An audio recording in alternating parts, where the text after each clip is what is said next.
My name is Martha. I am 26 years old. I live with my parents. I have no siblings. I come from a small family. My father worked as a taxi driver and my mother stayed at home. We didn't have much money, but we were happy. My parents always told me to study hard so I could build a better life. I got my first job in a company. It was not a big job, but I was proud. That was the time when I met Chester. He was one of my coworkers. He was older than me, around 29. He was tall, smart, and handsome. He made me laugh. He helped me at work. He treated me special. At first, I was careful. My mother always told me, "Martha, don't trust people too quickly." But Chester was patient. He never forced me. He just stayed close until my heart opened for him. Slowly, I began to trust him. After 2 months, we started dating. I felt like the luckiest girl in the world. I remember one evening we were walking in the park. He held my hand and said, "Martha, I will always protect you. I will never hurt you." His words melted my heart. I believed him. I believed every promise. But promises are very hard to keep. At first, everything was beautiful. He took me out, gave me gifts, and told me he loved me. I started to dream of a future with him.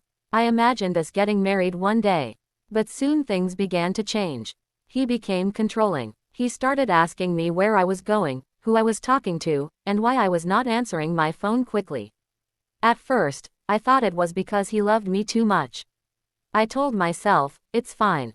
He just cares. But the truth was, he wanted control. One evening I went out with my college friends. I came home and found Chester waiting near my door. He looked angry. He asked me, "Why didn't you answer my call?" I said I was with friends, but he shouted at me. It was the first time he raised his voice. I felt hurt, but I forgave him. I thought maybe he was just worried, but I was wrong. As weeks passed, Chester became more controlling. He asked me to stop talking to my male friends. He told me to quit my part-time job because he didn't want me around other people. I was confused. My heart said something was wrong. But my mind said he loves me. That's why he is like this. One night, Chester invited me to dinner. I wore my best dress and thought maybe things would be better again. But during dinner, he suddenly said, "Martha, you will live with me from now on. I don't want you with your family anymore." I was shocked. I told him I wasn't ready. My family needed me and I still wanted to finish my studies. His face turned red. He held my wrist tightly and said, "If you don't listen to me, you will regret it." My heart felt heavy. I could not believe what I just heard. My eyes were full of tears. My mother noticed my red eyes and asked, "What happened, Martha?" But I couldn't tell her the truth. I thought maybe I had done something wrong to make Chester angry, so I said nothing. But Chester's anger kept growing. He went everywhere with me. He shouted at me in front of my friends. He sent me hundreds of messages when I didn't reply quickly. I felt trapped. I wanted to leave him, but my heart was weak. I loved him. Or maybe I loved the idea of who I thought he was. Every time I tried to walk away, he cried and said, "I can't live without you, Martha. Please don't leave me." And so I stayed. One night, Chester came to my house drunk. He knocked on the door loudly until my father opened it. Chester shouted, "Martha is mine. She belongs to me." My father pushed him away and Chester hit him. I screamed. My neighbors came running and finally Chester left. But that night I saw my father bleeding because of me. My heart broke. I realized Chester was not love. He was poison. He wanted to own me, not care for me. And if I didn't stop this, he would destroy not only me but also my family. The next morning, I decided to leave him forever. I blocked his number, deleted his photos, and told my family everything. My mother hugged me and cried.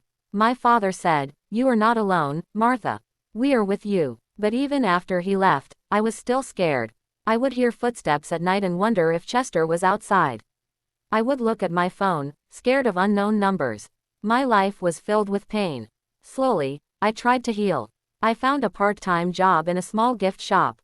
The people there were kind. They never asked about my past. I felt safe. But sometimes late at night, I would lie on my bed and think, did Chester ever love me? Now I don't dream about a perfect future anymore. I only dream about peace. I want to live without fear, without lies, and without pain. And maybe one day I will find someone who truly loves me. Because I know that real love does not hurt.